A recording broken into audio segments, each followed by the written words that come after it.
Hallo Dimitri, ich freue mich sehr, dass wir heute über jüdische Identität kurz miteinander sprechen. Eine Serie, die ich anlässlich 1700 Jahre jüdisches Leben in Deutschland gestartet habe, weil mir selber einfach unklar ist, was eigentlich jüdische Identität bedeutet, wenn man jetzt nicht unbedingt religiös lebt. Du bist im Alter von 8 Jahren 1994 nach Deutschland gekommen aus der Ukraine als jüdischer Kontingent-Flüchtling. Wie war der Umgang in deiner Familie mit Judentum? Ich gehe mal davon aus, dass ihr jetzt auch nicht besonders religiös gelebt habt. Wir nicht, aber wie ich erfahren sollte bei einer Reise nach Israel mit meinem Vater, seine Familie hat durchaus religiös gelebt. Also in seinem Elternhaus war es noch der Vater, der sehr praktiziert hat, die Mutter nicht. Sie war Ärztin und als Naturwissenschaftlerin hatte sie eine gewisse Abneigung gegen das Religiöse. Und sein Großvater wiederum, der war Rabbi. Und also eigentlich auch habe ich alles in Israel meinem Vater quasi aus der jüdischen Nase ziehen müssen, im Museum auf Tel Aviv. Es hat sich herausgestellt, dass wir eigentlich eine sehr lange Linie von Rabbis in der Familie hatten. Und Kapitelmann ist ja auch ein sehr religiöser Name eigentlich. Das ist der Mann, der die Kapitel kennt. Das ist der Rabbi. Und um den Zirkel wieder zu mir zu schließen, ich weiß noch, als es dann an der Zeit war, nach Deutschland die Sachen zu packen, da hat mein Vater den 7-Leuchter nicht mitgenommen, weil der war ihm zu schwer. Das heißt, besonders religiös bist du nicht aufgewachsen, aber bist du im Bewusstsein aufgewachsen, etwas mit Judentum zu tun zu haben? Oder was bedeutete dieses etwas überhaupt für dich? Naja, ich habe das Jüdischsein vor allem als politische, wie soll ich sagen, Prägung fürs Leben erfahren. Also sehr stark durch meinen Vater, der das in der Sowjetunion als Bedrohung empfunden hat, der sich auch also weil es auch eine war, der sich auch sehr dagegen geweigert hat, dass ich Kapitelmann heiße, hat gesagt, es ist zu gefährlich, in diesem Land einen jüdischen Nachnamen zu haben. Den haben wir versteckt und ich habe erst jetzt, fast 35 Jahre später, es geschafft, diese Umbenennung zum Kapitelmann zu schaffen, über das Rechtsamt und ein wahnsinniger Kopfschmerz, der damit kam. Und auch unsere Migration nach Deutschland war ja damit begründet, dass wir Juden waren oder Teile unserer Familie. Das war ja auch lange Israel geplant als Auswanderungsziel aus der Ukraine. Und in Deutschland habe ich dann immer mehr verstanden mit den Jahren, dass das wirklich nicht banal ist, als jüdischer Einwanderer ausgerechnet nach Deutschland zu kommen. Das ist mir als Kind natürlich nicht klar gewesen. Und also ich habe das Judentum vor allem oder das Jüdischsein als politisches Schicksal kennengelernt, was es ja so eigentlich nicht sein sollte, aber für mich eben war. Du hast es erwähnt, du hast ein Buch geschrieben, einen autobiografischen Roman, Das Lächeln meines unsichtbaren Vaters heißt der Roman. Du bist mit deinem Vater nach Israel gefahren, praktisch auf der Suche nach euren jüdischen Wurzeln. Wurde es danach weniger politisch? Hast du einen anderen Zugang dazu gefunden? Ja, ich habe zum Glück ganz viele neue Zugänge gefunden. Es gibt ja auch ganz viele. Also warum soll es nur einen geben? Ich habe bei der ersten Antwort ein bisschen verschwiegen, dass es für mich hier einen emotional schwierigen Teil gibt, nämlich ich bin ja einer von den sogenannten Vaterjuden, also ein halachischer Gastarbeiter. Und in meinen frühen Jahren, also auch mit den Anfang 20ern, habe ich das als ganz fiesen Witz empfunden, dass man jüdisch ist, aber eben auch nicht. Also ich habe ja sowieso in keinem Land und keiner Gesellschaft eine klare Zugehörigkeit gehabt und auch bei keiner Religion. Und dann kommt noch dieser schlechte Witz von Gott zu sagen, ja, du bist ein Jude, aber auch nicht. Und das hat bei mir ganz, ganz schwierige, fast an Minderwertigkeitskomplexe grenzende Empfindungen geweckt. Das ist zum Glück inzwischen völlig abgebaut. Und ich habe in Israel auch gesehen, dass äh, das Judentum so verschieden ist. Ne? Also auf 100 verschiedene Weisen vertretbar, verkörperbar und lebbar. Aber damals war es eine große emotionale Hypothek. Ich kann mich noch an ein Gespräch mit meinem Vater erinnern. Da sind wir auch so 20 Jahre schon in Deutschland und ich frage ihn, warum eigentlich? Warum Deutschland statt Israel?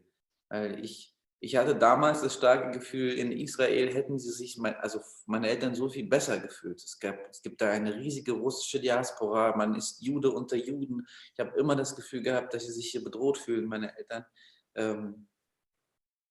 Und mein Vater hat gesagt, ja, wegen dir, weil du als Vaterjude dort immer ein Jude zweiter Klasse gewesen wärst. Und das ist natürlich eine gewisse Belastung, das gesagt zu bekommen.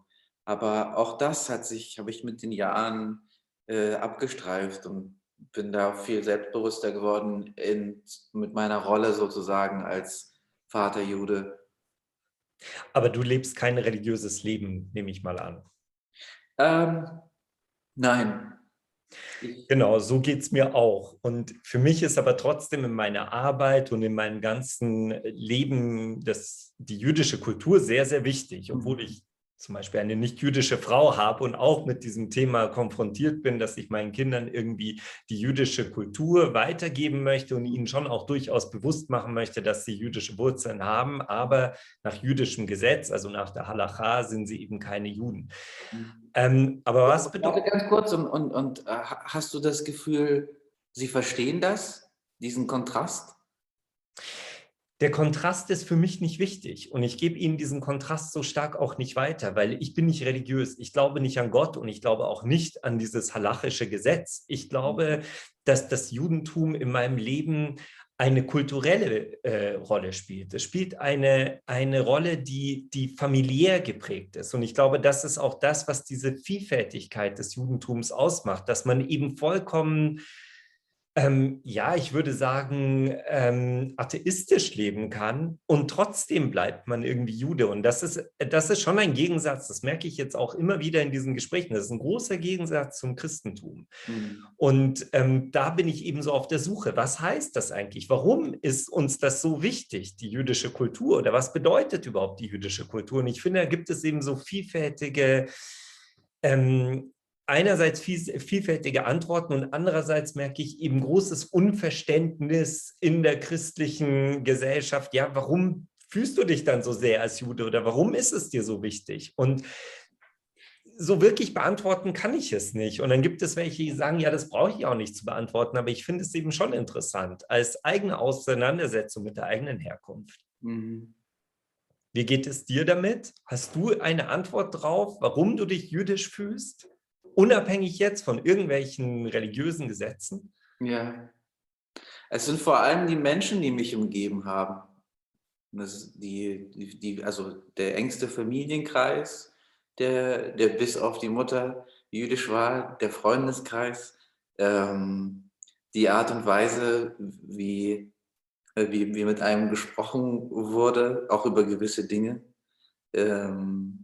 Definitiv der Humor, die Dialektik, also riesiger Teil meiner Identität.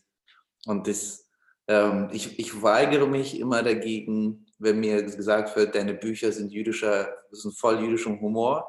Das schmeichelt mir, aber ich denke dann, ja, aber geben wir Humor bitte keine Religion und keinen Ausweis. Ne? Also sonst ist es kein Humor mehr.